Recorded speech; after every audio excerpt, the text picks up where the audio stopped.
Hello, this is arplenoon again, also known as Phoenix. We are continuing with casual reading The Bridge Jumpers. This is chapter 1, but do keep in mind there is a prologue, so make sure you watch the prologue before you watch this. Anyways, we're going to go ahead and get started. The Bridge Jumpers, Chapter 1. Summary. Prodigal Papyrus, a.k.a. Pro, has been having a difficult time adjusting to life in Omega. Just at the edge of despair, a mysterious stranger offers him the jumper code to explore the multiverse. Diva Sans, who has been looking after Pro, is concerned about him having access to such a powerful ability. The city suffocated the skeleton of average height, filled to its brim with familiar faces, both knowing and unknowing anyone he crossed. Sitting with his legs hanging over the bridge, the Papyrus smoked his last cigarette. The overcast sky sprinkled, but the storm refused to break. Tapping in his own mind, a spiral of thoughts cycling over and over. What was he searching for? Like trying to fit together pieces of a puzzle that would never construct a finished whole. He learned that this city had been here for 2 decades. There were many residents who lived in it since the beginning, accepting their fate. Then there were newcomers like him, bewildered, stumbling through a world where they were expected to navigate quickly. It had been several months, but his bones still ached from their wounds. Papyrus removed his gloves and rolled up his sleeves, idly rubbing the healed cuts where air strings had embedded. The irony is the only place he didn't feel the pain was under the metal plate bolted to his right hand. "I'm Sophie, I'll be your nurse," his mind remembered. His mind returned to the hospital when the softer-looking Toriel spoke to him. She must have seen his expression a million times. She looked like his mother, younger, untouched by tragedy. "You've had a difficult time, I'm sure. Well, I'm here to help you settle in the Omega timeline and make a new identity." "A new identity? But my name is Papyrus." She stood next to the bedside with a laptop to examine his data. A sad smile, a gentle shake of her head. "I'm afraid you'll have trouble if you're only going to go by that name." A mix of titles and terms he barely remembered, her rambling off. He cursed himself for crying and being comforted by a stranger. What happened before this? The arrival of the seventh human he couldn't kill. A human who could undo everything he laid upon them. Watching his brother slaughtered 200 times, he lost count. "It appears you don't fit neatly into any existing categories, so you'll need to come up with a name. We'll preface with Fellswap, since that's the closest your world matches to," said the nurse. Mother River's face came through his mind like a ghost. What was it she used to call him when he didn't show for studies? "Ah, the prodigal prince returns." "Prodigal," he whispered. "Oh, not another Papyrus. You're kinda short for a Papyrus. He's a Fell, stay away from him. Sorry, I thought you were somebody else, buddy."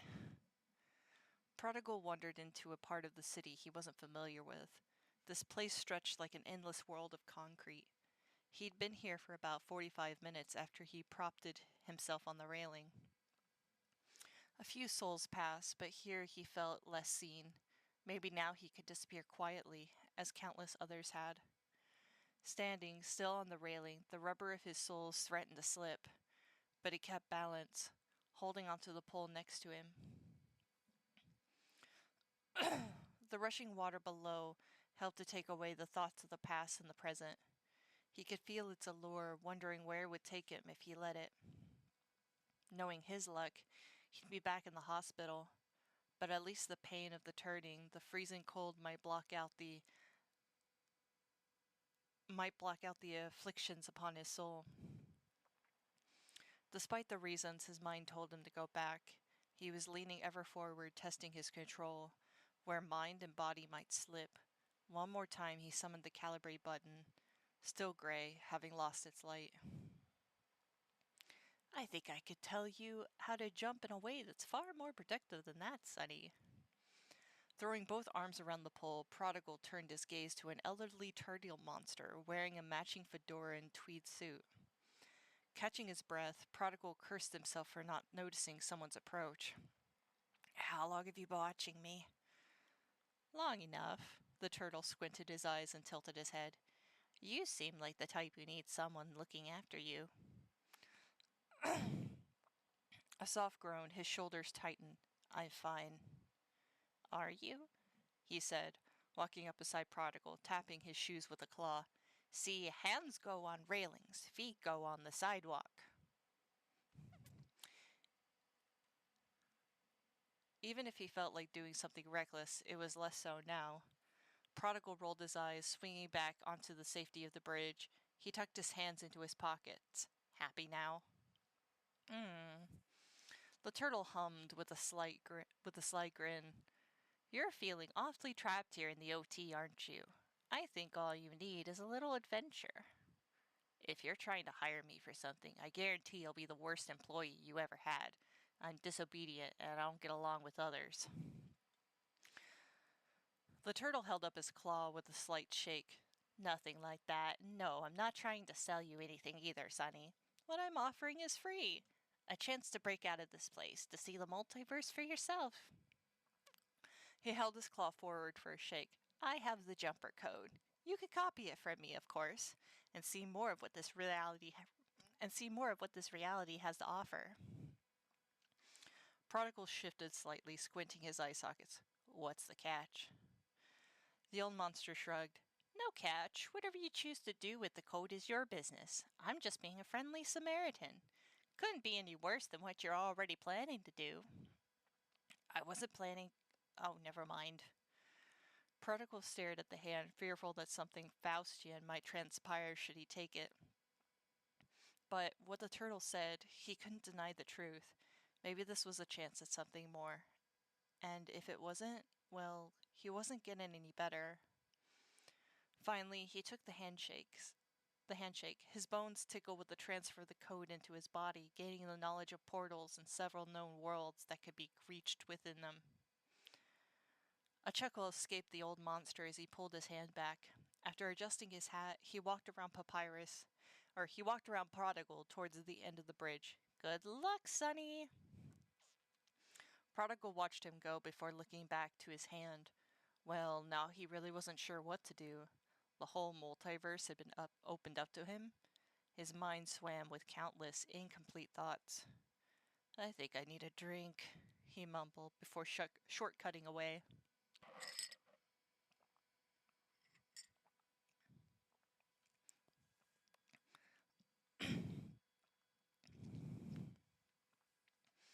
The crowd cheered and clapped their hands. Well, it wasn't much of a crowd. The tiny nightclub could barely be considered downtown, but a few intoxicated monsters tried their hardest to make the room feel full. The skeleton on the stage waved and blew kisses to the patrons. Good night, my dears. I'll be seeing you all again soon, she said before drifting backstage. As she had many nights before, Diva returned to the dressing room. Instead of sitting, she stood and began removing the makeup from her skull in the mirror. A robotic Undying approached with a smile. Nice performance, as always, Diva. She smiled to her friend in the reflection. Thanks, Rhyme. You sure you haven't gotten tired of me yet? Rhyme leaned back against one of the vanities and down at Diva from her height. Of course not. Why would you say that? You're an amazing singer. Diva shrugged. Not sure. Just that I'm getting a little tired of the club, you know? But it's not like any place would hire someone like me. The robot lady frowned slightly. Hey, that's not true. With a sigh, Diva turned to the lockers to get her purse and coat. They both knew exactly what the skeleton spoke of, and they both knew best not to let it lie. Hey, you're not going to be walking home in your wig and dress like that, are you? Rhyme asked. Yeah, I do it all the time. Why? Just a lot of folks have been going missing around town lately. My wife will be here soon. We could drive you to your apartment. Diva tilted her head with a warm smile. You're sweet, but I'll be fine. It's not far. I'll see you tomorrow, alright? Alright. Good night, Diva. The Undying waved in defeat as the skeleton headed out the back door. She didn't want to admit that the walk home each night frightened her, from the possibility of being harassed on the street or jumped in one of the alleys. There were days Diva wished she was still back in her underground. By grace, she returned to her building without incident and took the lift to her floor. A black cat sat in the hall. As soon as she saw it, it meowed and came to her. "Spooky, what are you doing out here?" she said, holding out her arms to pick up the feline. The door to her apartment had been left ajar. She felt her soul dim a moment. Had she been robbed? Peeking in, the bathroom light was on. "There's a cop who lives on this floor. I'll call them if I have to," she said into the darkness. She turned on the main light, setting Spooky on and her purse on the counter. Heading into the bathroom, the shower curtain had been drawn. However, she recognized the legs sticking out of the tub, allowing her to take an easy breath. Pulling the curtain, a hand on her hip, she looked down at a drunk Prodigal. "You gave me a heart attack." He opened an eye socket up at her. "Oh, hey, Diva. Please don't be mad." Diva sighed and smiled, honestly relieved to see her adopted brother, who had been missing, safe and alive. "All right, get up," she said, reaching for him. She'd get him into a chair in the living room and a glass of water before going to order Chinese. Just after she changed into a more casual wig, sweatshirt, and leggings, the food arrived. Prodigal seemed at least a little more cognitive, if quiet. They ate together quietly at the small table. Spooky purred and wove between their legs, obviously begging for scraps. They ate together quietly at the small table. Spooky purred and wove between their legs. Oh, I already read that. So, you gonna tell me where you've been? I'm not mad, but I'd prefer not to come home to another scare like that, she said after a bite. He poked idly at the food, forcing himself to eat a little, but not much. Just got lost, and I met someone strange. He gave me the jumper code, the one that allows people to travel the multiverse. The jumper code? She said, feeling a little uneasy. You mean the code that Core's team uses to rescue refugees? That's the one, he said, staring into his rice. I got lost because I was jumping through different AUs. How long have I been gone? But, Prodigal, it's been 3 days. That sounds awfully dangerous. Who gave you this code and why? Prodigal shrugged. It was a Gerson. He just said I could have it, make use of it. I've been trying to find Skep, the Papyrus who rescued me. I wanted to talk to him. Skep? Yeah, I've heard of him, but if you wanted to talk to him, shouldn't you go to Core's office? Or even ask at the Central Hospital? They show up there all the time with refugees. Finally, he raised his gaze, his eye sockets opened more. That's a good idea, actually. I can probably go check it out tomorrow. She took a moment to chew a bite of broccoli and chicken.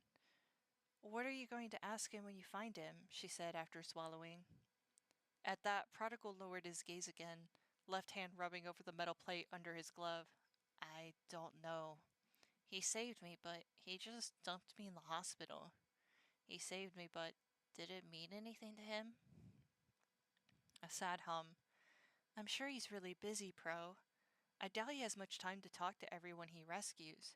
If you do get a chance, you should have specific questions. I don't think he's going to sit down for a coffee or anything like that. Squeezing his hands rhythmically several times, Prodigal was lost for a moment in the past, the ruins of his home around him crumbling in the anti-void, the glitching demon with red eyes, with that aged face of his brother, tangled in the blue strings threatening to pull him to pieces. Why did he let me live? Era should have killed me like he kills everyone. I've heard Era doesn't kill as relentlessly as he used to. He made some deal with Ink to spare certain souls who escaped their AUs. I'm a murderer, Diva. I should have died with the rest of my rotten world. Setting down her chopsticks, she reached over, gripping Pro's hand tightly in hers. We've all had to do terrible things. I'm worried about you, Pro.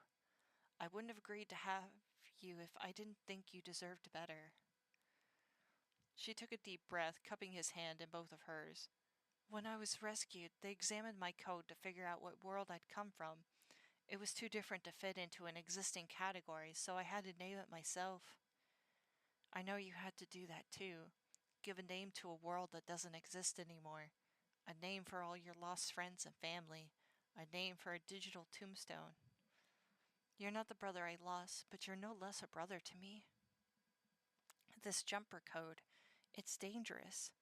Are you sure what you're looking for can't be found here?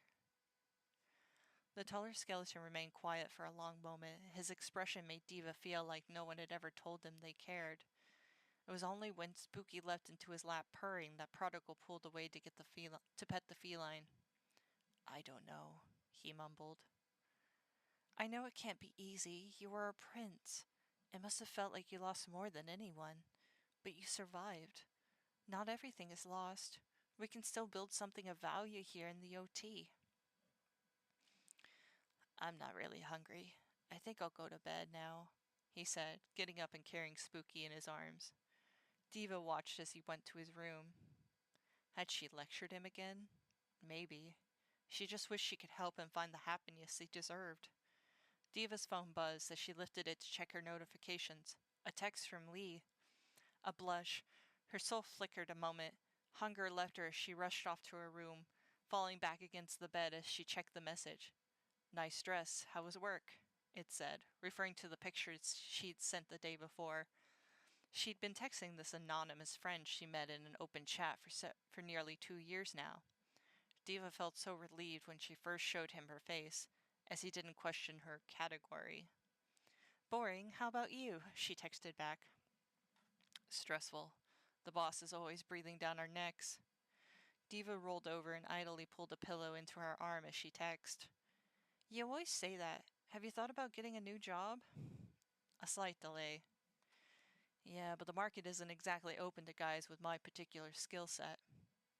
You're still not going to tell me what it is you do, are you? Nope. Top secret, darling. She blushed more, burying her jaw into the pillow. Well, you've seen what I look like. Maybe we can meet up for a coffee sometime.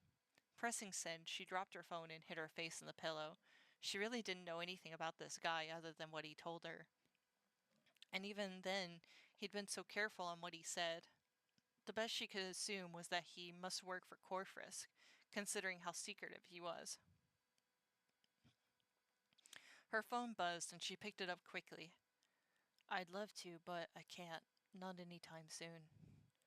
She huffed and tapped away aggressively. Okay, then when can you?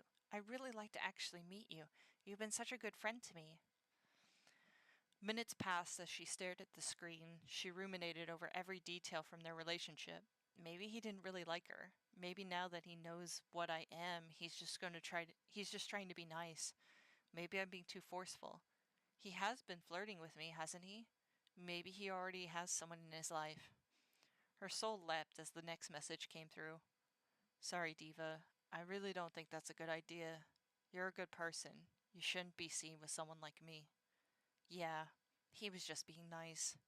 She dropped her phone in the sheets and rolled over, hoping to fall asleep before she felt despair.